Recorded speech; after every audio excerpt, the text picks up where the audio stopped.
Sit back, relax, and enjoy listening. The night before their marriage, the city seemed quieter than usual. The rain had slowed, but it was as if the world was holding its breath, waiting for something monumental to unfold. For both SV and RK, it felt like this was the last night before everything changed forever.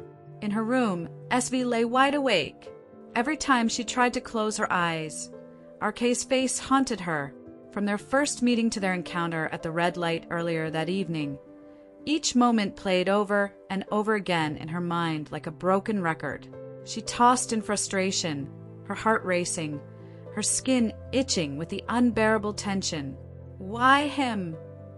she muttered, her voice filled with venom.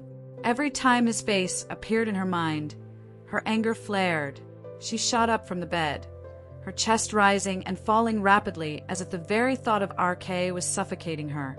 The anger boiled inside her, each breath becoming harder to take. How could this be happening? SV despised all men, and the idea of marriage made her sick. Yet, here she was, marrying RK. The very idea was a nightmare, something worse than death itself. "This is a curse," she hissed under her breath, her fists clenching by her sides. She threw off her blanket and got out of bed. She couldn't stand to be still any longer, pacing her room. Her anger continued to surge until she found herself in her personal gym. The dim lighting didn't bother her. She didn't need to see clearly to know where to go. Her fists itched for release, and her eyes locked onto the punching bag hanging from the ceiling.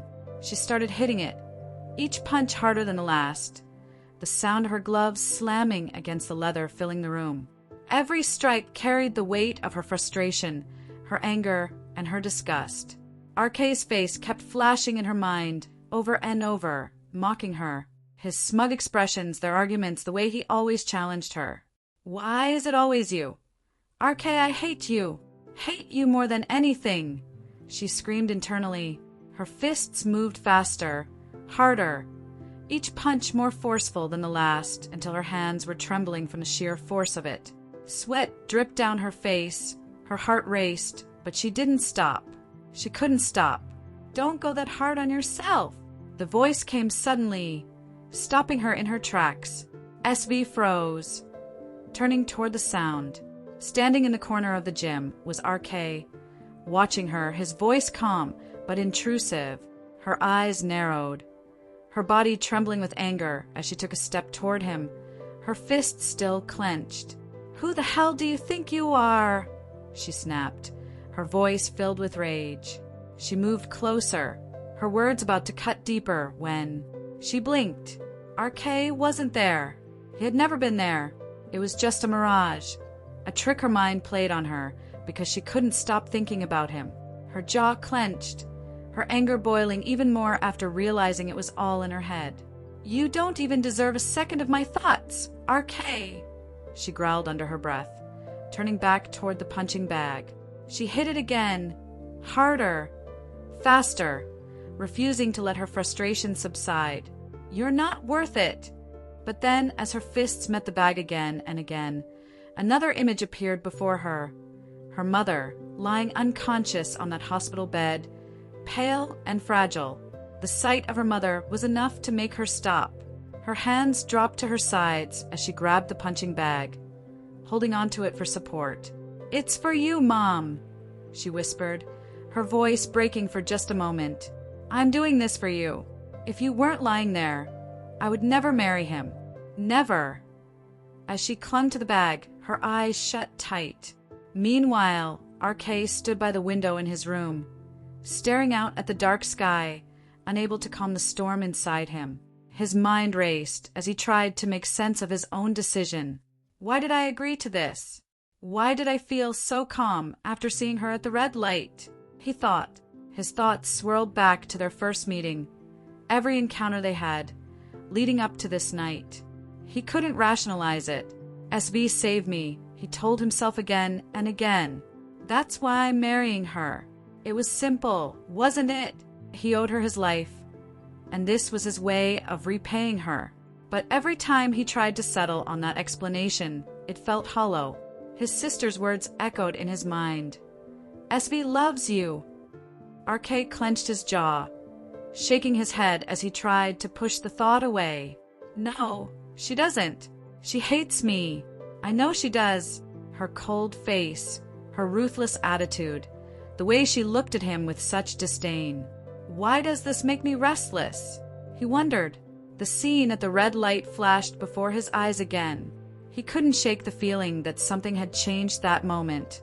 For the first time he saw her differently. But why? RK's thoughts took him back to the moment she saved his life. The fire had been everywhere, consuming the building as he lay trapped under a heavy pillar. He had screamed for help, but no one came. The people watching outside did nothing. All those people, and not one of them helped me, he thought bitterly. But then, through the smoke, SV appeared. He remembered the way she fought to move the pillar, how she risked her life for him, even though she hated him.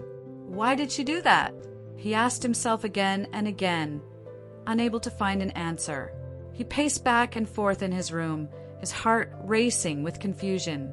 What kind of person are you, SV? He asked, as if she were standing in front of him. Why can't you just be normal? Why do you have to be so ruthless, so cold, and yet you saved me? Why can't you let me die there? 'Cause I just can't, he muttered under his breath, running a hand through his hair.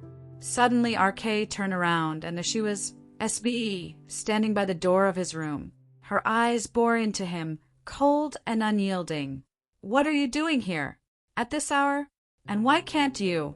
If you'd just let me die that day, none of this would have happened. He started questioning her, walking toward her slowly, his voice filled with confusion. But just as he was about to reach her, she vanished. RK stopped in his tracks, blinking in disbelief. She wasn't really there. It was just his imagination. He let out a frustrated sigh, looking toward the ceiling.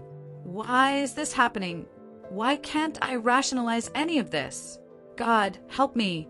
One side of her is ruthless, making my friends' lives hell, just to make me suffer. On the other hand, she saved me, risking her own life. What does she want? What does he want, God? RK looked out the window again, the moon casting a faint light over the darkened landscape. I don't understand, he whispered, his voice breaking with exhaustion. As the night dragged on, neither RK nor SV found the peace they so desperately sought.